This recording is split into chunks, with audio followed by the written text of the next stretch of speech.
నమస్తే. Welcome to icon politics. నేను మీ సురేంద్ర. అయితే కూటమి ప్రభుత్వం ఏర్పడిన తర్వాత టీటీడీకి సంబంధించి ఏదో ఒక విషయం గత ప్రభుత్వం చేసిన తప్పులు గాని, ఇప్పుడు జరుగుతున్న చిన్న చిన్న మిస్టేక్‌లు గాని ఏవో ఒకటి బయటపడుతున్నాయి.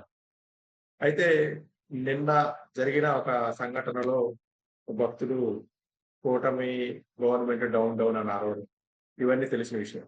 అయితే దీని వెనక వైఎస్ఆర్‌సీపీ ఉందని చెప్పే మాట బాగా వినబడుతుంది. వినబడటమే కాదు అతను ఒక వైఎస్ఆర్‌సీపీ నాయకుడు.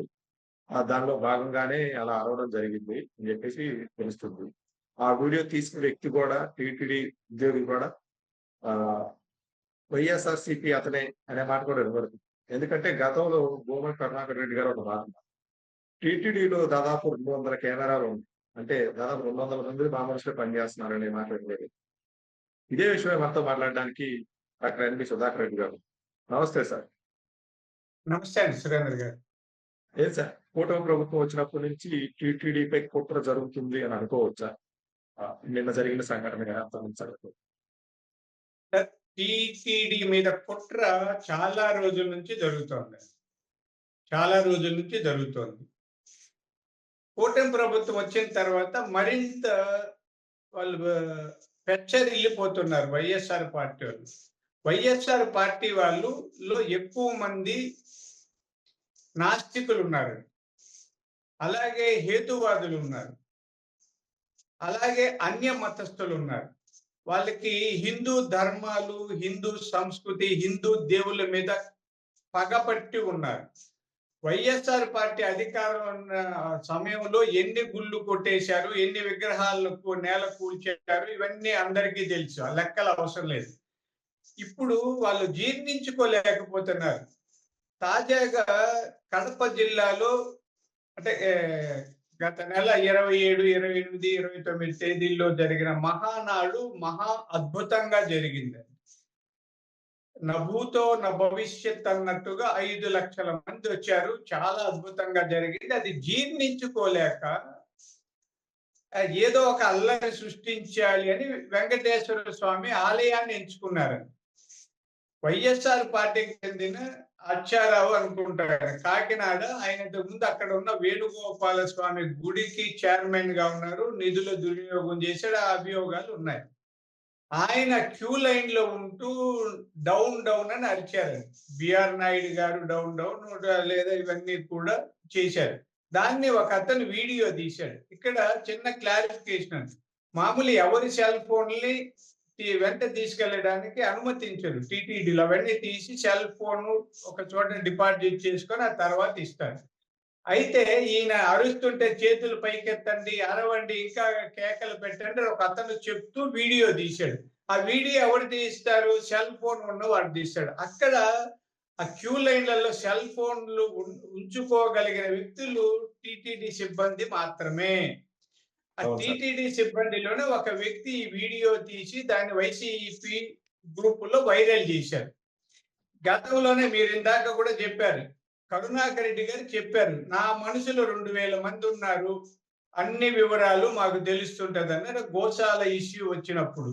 అంటే ఈ మనుషులందరూ కూడా టీటీడీలో వైఎస్ఆర్ పార్టీ తొత్తులు ఉన్నారు ఉద్యోగుల్లో కూడా. అంటే వాళ్ళు నియమాలు నిబంధనలకి వ్యతిరేకంగా వాటిని ఉల్లంఘించి అక్రమంగా ఈ వీడియోలు తీసి బయటికి పంపారు.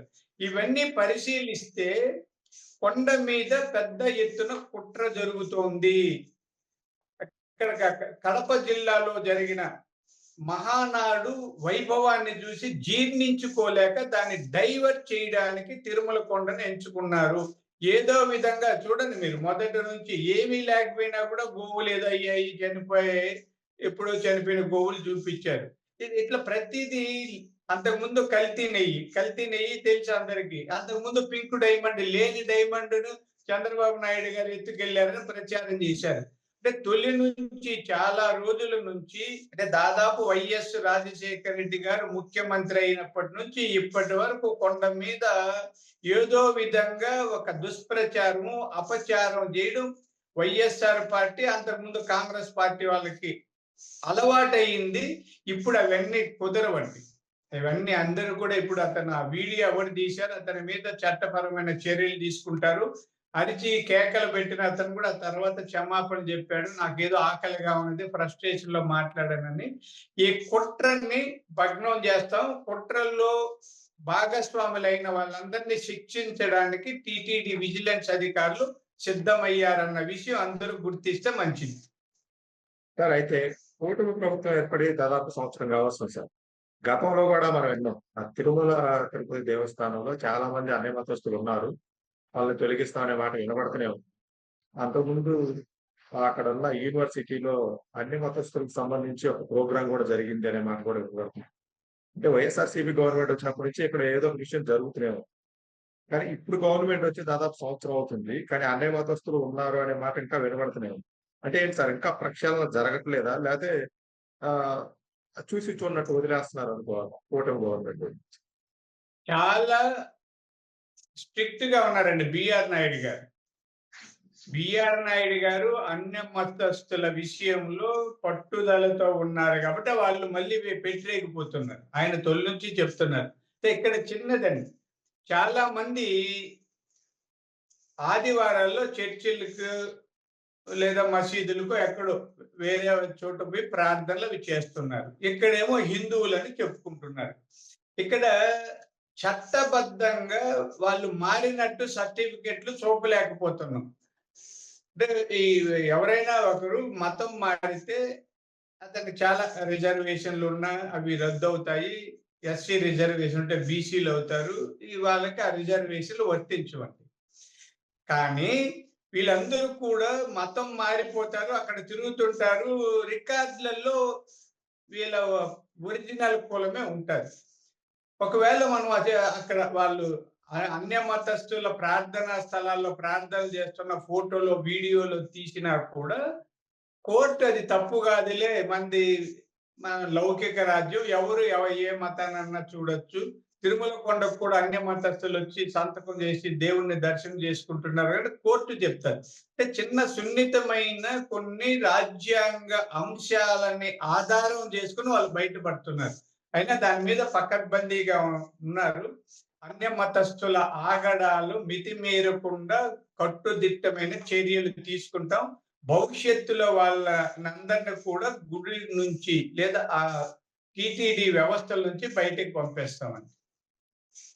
భూమన కరుణాకర్ రెడ్డి గారు దాదాపు 2000 మంది మనుషులు ఉన్నారు అని రాసి, అది జరిగి కూడా దాదాపు 2 months గా వస్తుంది. అంటే దాని మీద ఇంతవరకు ఏమైనా యాక్షన్ తీసుకోవడం జరిగిందా? తీసుకుంటే దానికి సంబంధించిన ఏమైనా వివరాలు ఉంటాయి? అంటే ఆయన మనుషులు ఉన్నారని చెప్పారు, పేర్లు చెప్పలేదు.